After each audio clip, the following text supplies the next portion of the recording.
Now then, I'm Carl, this is Studio Incar, and this is Sony's brand new XM8ES 8-channel amplifier. Let's take a look.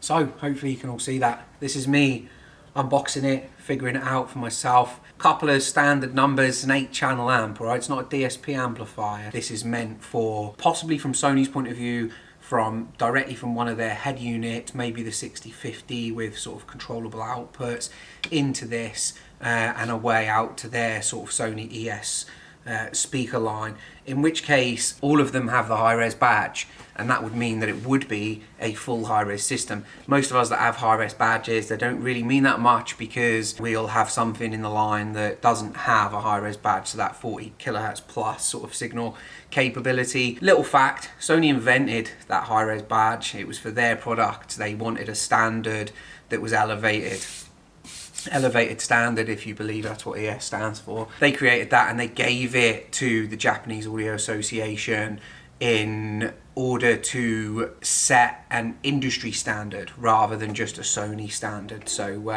whenever you see that high-res badge, know that it was Sony that created it. So you might think, you know, it's just Studio Incar, we do a lot of high-end stuff.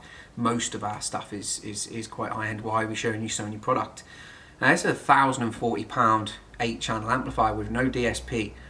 It's not a cheap product. We also need lines like the Sony ES line and stuff so we can vary our clientele. A lot of our clients are sort of at the top end of the budget, but you know, we have a lot of clients that start from a start point, you know, and don't want to go in right at the top. So Sony fits that bill perfectly for us.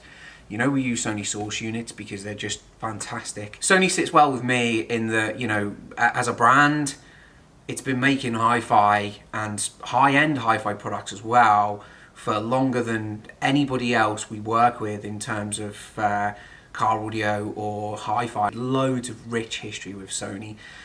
Of recent times, it's been more of a sort of entry product and things like that, but they've got a little bit of wind in their sails with the ES product, I think, and we may as well try it out, mightn't we? So anyway, 100 watts times 8, 4 ohms, 165 times 8, 2 ohms, so it's not shy amp, and 330 watts I think, bridged, 4 channels bridged. So 330 watts for 4 channels, 2 of them, 3-way front end, couple of subs.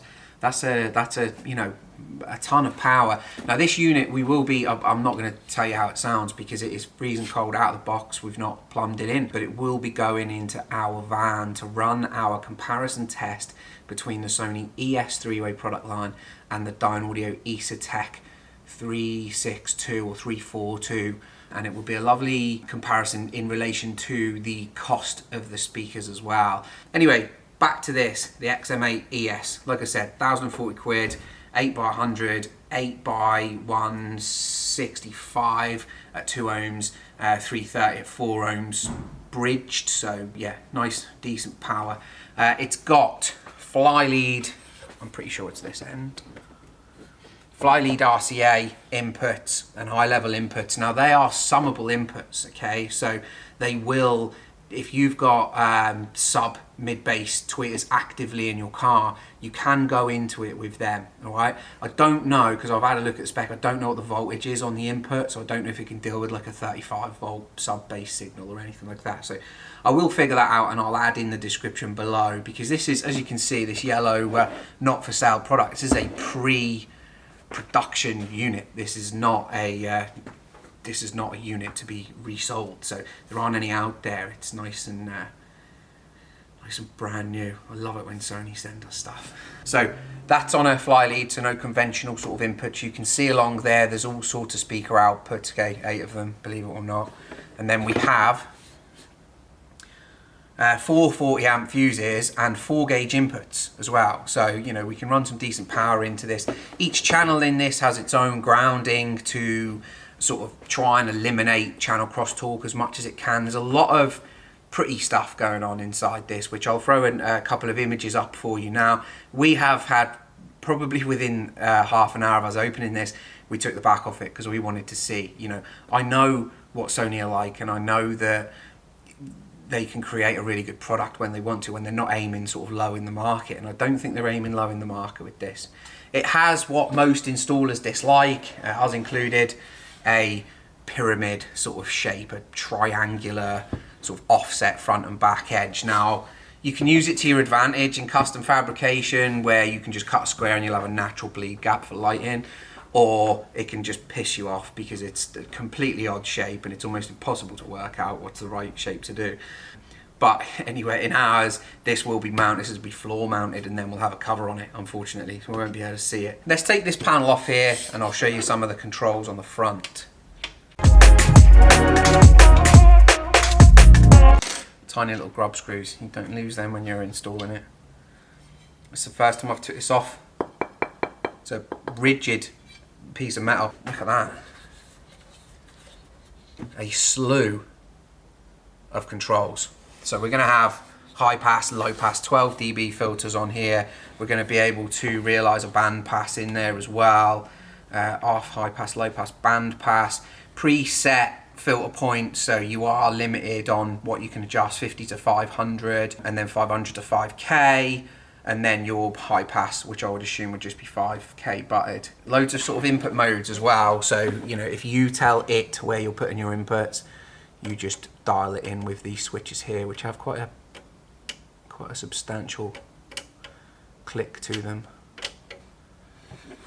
Yeah, decent speaker cable gauge. We tend not to use massive speaker cables. It's a pain in the arse in a car environment, and the distances we're using, we don't need massive hefty cables unless we're using big power for subwoofers and stuff like that. So I mean, you know, that's its bottom there. Obviously I'd like it to be black. I don't know what the production model is going to look like. Production models won't come with this, and of course they won't have that sticker on the front. I wanted to keep it on there for you for, you know, clarity's sake. Sony sends us these products, we use them, we tell you if they're any good. Can't tell you if this is any good. I've told you pretty much everything else that we've used from Sony is very good, but we've not fitted the speakers yet, and we've not fitted the amplifier yet. You know, I can't see the Sony ES line being a huge mover through here, because like I say, we tend to work in a slightly different bracket, but if it opens up something for us in the sort of entry to midpoint of the market, then fantastic.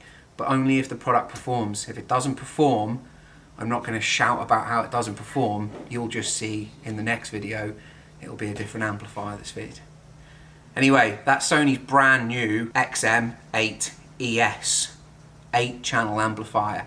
I will be adding in the description links to this so that you can see its data, you know, whether that, you know, THD, slew rate, anything like that, that the amplifier that you'll want to know. So anyway, I'm Car, this is Studio Incar, and this is Sony's XM8ES without its grub screws fitted back in. You take it easy.